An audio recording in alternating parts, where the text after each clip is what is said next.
सबसे पहले तो मैं यहाँ पर आए हुए सभी मीडिया के जो हजरात हैं उनका शुक्रिया अदा करता हूँ कि अब हमारे एक शॉर्ट नोटिस पर आप लोग यहाँ पर तशरीफ़ लाए।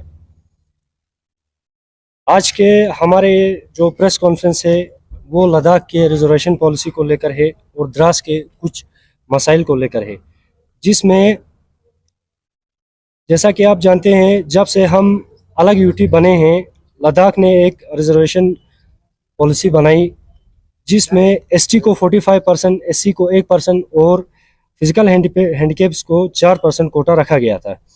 और residence of addicting actual line of control जिसको हम एएलसी के नाम से जानते हैं, जो हमको दिया गया था, हमारे एसटी सर्टिफिकेट को ऐसे ही रखा गया और नया भी बन रहा है। लेकिन हमारा एएलसी जिनके पास था इनके साथ बहुत नाइंसाफ़ी हो रही है, ना इसके पुराने को माना जा रहा है और ना ही नया बन रहा है। वजह ये बताई जा रही है कि जो गांव एएलसी में आते हैं इसको दोबारा इन्वेस्ट किया जाएगा और इसके बाद सर्टिफिकेट दिया जाएगा। इसके बाद अभी तक इस पे कुछ काम नहीं हुआ है, ये बोलकर हमें पिछले 5 साल से टाला जा रहा है, जिसकी वजह से ज़्यादा नुकसान जो है हमारे बॉर्डर एरियाज़ के पढ़े लिखे लोगों को, बच्चों को हो रहा है। जैसे कि द्रास, बटालिक और लेह डिस्ट्रिक्ट में तुरतुक, चंगथंग जैसे इलाके के बच्चों को इसकी वजह से बहुत नुकसान हो रहा है। इसके बाद यूटी का एक ऑर्डर आता है 19/10/2023 को। 3 साल के बाद यूटी नींद से जाके एक कमेटी बनाती है जिस कमेटी को जस्टिस बंसल की निगरानी में जिसका ये काम होता है कि वो एएलसी के एरियाज़ को आइडेंटिफाई करके इस कमेटी को जो है एएलसी के एरियाज़ को आइडेंटिफाई करे। मेरे पास वो ऑर्डर भी है जो इसको बना है, मैं इसकी कॉपी भी मीडिया पे दिखाना चाहूँगा। आप लोग इसको थोड़ा सा लोगों को दिखाएं। इसके बाद इस कमेटी को ये बोला गया कि आप जो है पहले इंटरम रिपोर्ट 3 महीने के अंदर सबमिट करना, जो कि दिसंबर 2023 तक होता है। इस ऑर्डर में ये भी लिखा हुआ होता है कि फाइनल रिपोर्ट 31/3/2024 से पहले सबमिट किया जाए। हमारा सवाल यह है कि रिपोर्ट सबमिट हुआ है या नहीं हुआ है। अगर सबमिट हुआ है तो वो किन लोगों से मिलकर हुआ है,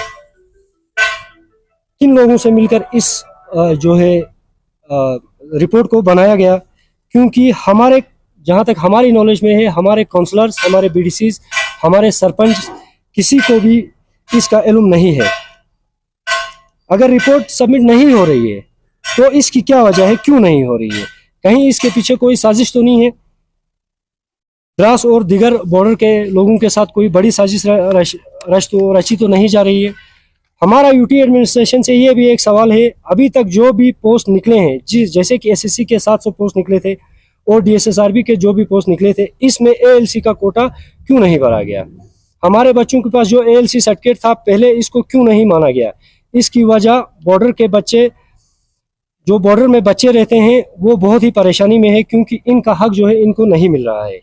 यूटी एडमिनिस्ट्रेशन से हमारी यही मांग है कि आइंदा जो भी पोस्ट यूटी लेवल पे या डिस्ट्रिक्ट लेवल पे निकले, इनमें एएलसी कोटा जिस तरह से रिजर्वेशन रोस्टर में है इसी तरह से आना चाहिए। और हमारी गुजारिश है कि जल्द से जल्द एएलसी सर्टिफिकेट लद्दाख में इशू किया जाए और इसके असल हकदार को इसका हक जो है मिलना चाहिए। ऐसा ना हो कि एएलसी के नाम पर दूसरे जगहों को भी जो है शामिल करके इसके असली हकदार का हक जो है इससे छीना जाए। अभी तक एएलसी के एरिया को क्यों नहीं इनलिस्ट किया गया? बॉर्डर तो पहले भी वही था, आज भी वही है। जम्मू कश्मीर गवर्नमेंट ने इसको डिफाइन करके एएलसी सर्टिफिकेट जो है इशू किया था। हमारे बहुत सारे बच्चों को इसका फायदा भी मिला था। हमें समझ में ये नहीं आ रहा है कि यूटी गवर्नमेंट को इतना वक्त किस लिए लग रहा है। तो फर्दर क्या स्टेप रहेगा आप लोगों का इस इशू को लेकर? हम यूटी एडमिनिस्ट्रेशन ये बात जो है ध्यान से सुन ले कि एएलसी सर्टिफिकेट के साथ कोई भी छेड़छाड़ होगा हम कभी बर्दाश्त नहीं करेंगे। हमारी नज़र इस ऑर्डर पर है और हम इसका इंतज़ार कर रहे हैं।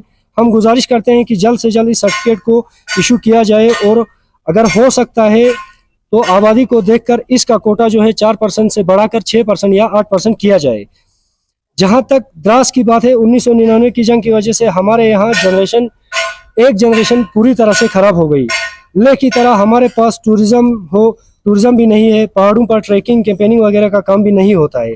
आज भी आर्मी का रिस्ट्रिक्शन है, ना हमारे पास एग्रीकल्चर है, ना हमारे पास कोई फैक्ट्रीज है, और हमारे पास कोई भी आमदनी नहीं है। तो द्रास दुनिया का दूसरा सरहद तरीन इलाका है, इसलिए हमें ALC की सख्त ज़रूरत है ताकि बच्चों को इस पढ़ाई के लिए एक मोटिवेशन मिलेगा। द्रास के लिए एक हो सकता है तो स्पेशल डेवलपमेंट पैकेज एक मिलना चाहिए, जिस तरह हमारे पास चंगथंग स्पेशल डेवलपमेंट पैकेज के नाम पर एक पैकेज दिया जाता है, द्रास के लिए भी हो सके तो उस तरह का एक जो है पैकेज मिलना चाहिए। और हो सके तो द्रास में एक सेंट्रल जो है स्कूल भी खुलना चाहिए, जैसे KV JNV की तरह एक स्कूल है, उस तरह एक खुलना चाहिए। और हमारी लास्ट UT एडमिनिस्ट्रेशन से यही मांगे कि जितना जल्दी हो सके ALC सर्टिफिकेट को, ALC एरियाज़ को नोटिफाई करके और ALC सर्टिफिकेट को जो है जल्द से जल्द इशू किया जाए। शुक्रिया।